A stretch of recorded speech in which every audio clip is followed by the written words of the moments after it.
It's Sunday. Let's talk about God. I was out to dinner with a friend the other night, and we were talking about something or another. I can't remember what it was, some social issue. And he said that something was immoral. And I said, based on what? And he said, morality. I said, well, you can't really say something is immoral unless you define what morality is in the first place. If you don't have a model of morality, you can't really say something is immoral.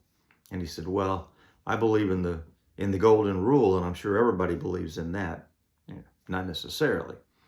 So it gets back to the point I was talking about earlier about if you want to know something about God, you pick the biggest religion in the world and you go to the source document, the book as we know it, and you begin to read that book. And at that point, you have to decide to yourself, am I going to try to change this book to fit what I believe? Or am I going to allow this book to change me to be more like it? And it's always a question.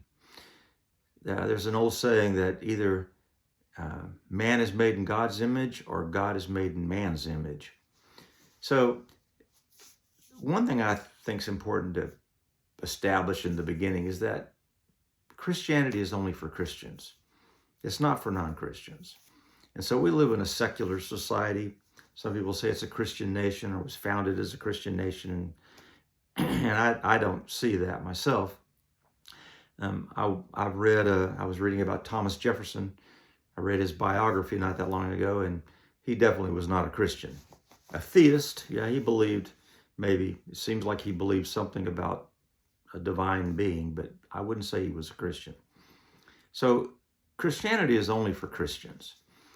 And it's important that Christians or people who are following the teachings of Christ, that they not try to compare other people to Christianity, or they not try to evaluate someone else by how they compare to Christianity when that's not their belief. It's the same in sports. If you're playing soccer or football, as the rest of the world calls it, you can't use your hands. But if you're playing American football, you can use your hands. But you don't judge the one sport by the rules of another sport.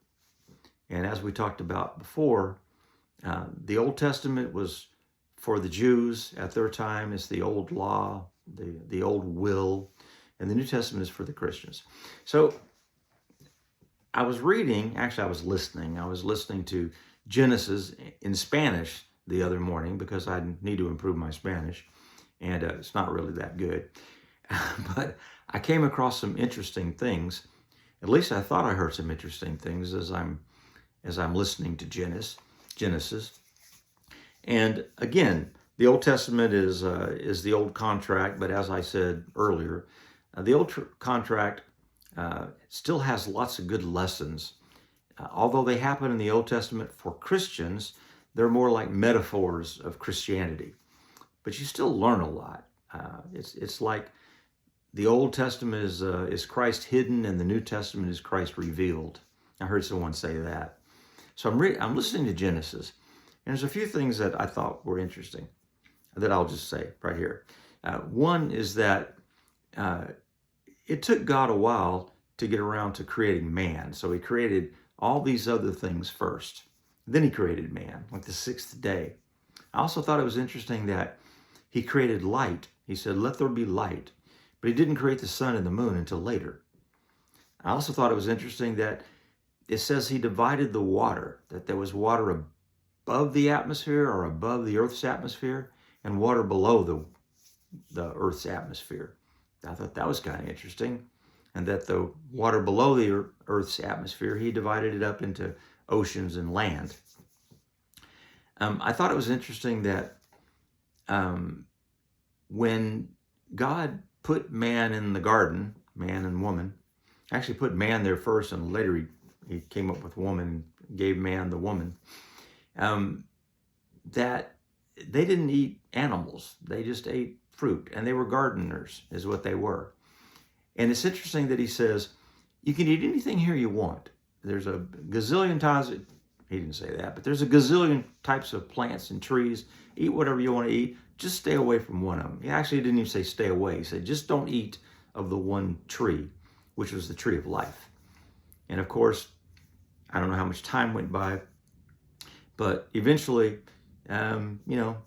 Eve was down there hanging out at the tree and decided she'd take a bite and gave it to Adam, and Adam took a bite. I don't know that it was an apple, whatever it was, the tree, fruit of the tree. And then when God came to see them later, they were hiding. And God said, why are you hiding? He said, well, because we're naked. Well, how do you know you're naked? And they were naked. They knew they were naked because they'd eaten of this tree. And God had told them, if you eat of this tree, you'll understand evil, the difference between good and evil. You'll understand that. And so that's what they did. They realized they were naked and they tried to hide themselves. And when God confronted them and said, Adam, why did you eat of the fruit? He said, well, the woman gave it to me. Pass it off. The woman gave it to me. And he said to her, why did you eat of the fruit? Oh, the serpent gave it to me. So, but God went back and he judged the serpent, and then he judged the woman, and then he judged the man. So nobody escaped. Anyway, I thought all those things were very interesting when God was active in the very beginning. And I also thought it was interesting that when he created man, he said, let us make man in our image. So God is plural in the very beginning. There's only one God, but he's plural. And interestingly, later on in the New Testament, Paul says something one time. He talks about the Godhead. It's like a plural being, none of which I can really understand. But I found that interesting in Genesis, and I hope you find it interesting too. And if you have any comments about any of that, send me a comment. Good to talk to you.